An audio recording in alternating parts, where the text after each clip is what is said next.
90 миллион теңге бұл мектеп салуға немесе аурухана жөндеуге бөлінген қаржы емес. Бұл бір басқарманың өзін жарнамалауға жұмсалған ақша. Сіз көріп жүрген телеарналар мен күнделікті оқитын онлайн медиада жарнама материал шығаруға қанша теңге кетеді? Қас тарқатып айтып берем, арнаға жазылып видеоны тарата сал. Ақшаң болса қалтаңда, қалтаңда.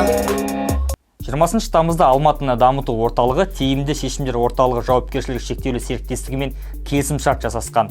Келісімшарт сомасы 90 миллион теңге болады. Келісімге сәйкес Хабар 24, Атамекен бизнес, КТК, Евразия бірінші арнасы және Қазақстан ұлттық арнасы телеарналарында әкімдікке қарасты мекеме туралы жарнама жасауға 21 миллион теңге бөлінген. Сіз оқитын Тенгри Ньюс, Закон КЗ, Нұр КЗ, Информбюро, Капитал КЗ, Хорда КЗ, Казинформ, Финпром, Ранкинг және Энерджи Пром КЗ онлайн медиаларында жарнама жасауға 68 миллион теңге жұмсайды. Жалпы 95 материал дайындалады екен. Енді сізде сұрақ туындауы мүмкін. 90 миллион теңгеге жарнама жасайтын Алматы қаласын дамыту орталығы деген қандай мекеме? 100% мемлекетке тиесілі. Бұл орталық 2008 жылы қала әкімдігінің қаулысы негізінде құрылған. Компания өз миссиясын әкімдік пен тұрғындарға азаматтардың өмір сүру сапасы мен деңгейін арттыруға бағытталған Алматы қаласының тұрақты әлеуметтік экономикалық дамуына жәрдемдесу деп атайды. Орталық қаланың тыныс-тіршілігі туралы мәліметтер жинақтап, талдайды. Жергілікті атқарушы органдар мен халық арасында делдал қызметін атқарады.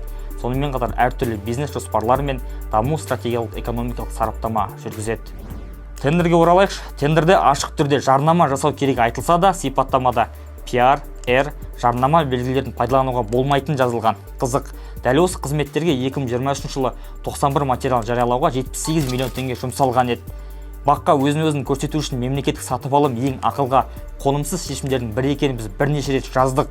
Алайда қазір айтып отқан 90 миллион теңге бұл министрліктің бөлген ақшасының бір кішкентай ғана бөлігі.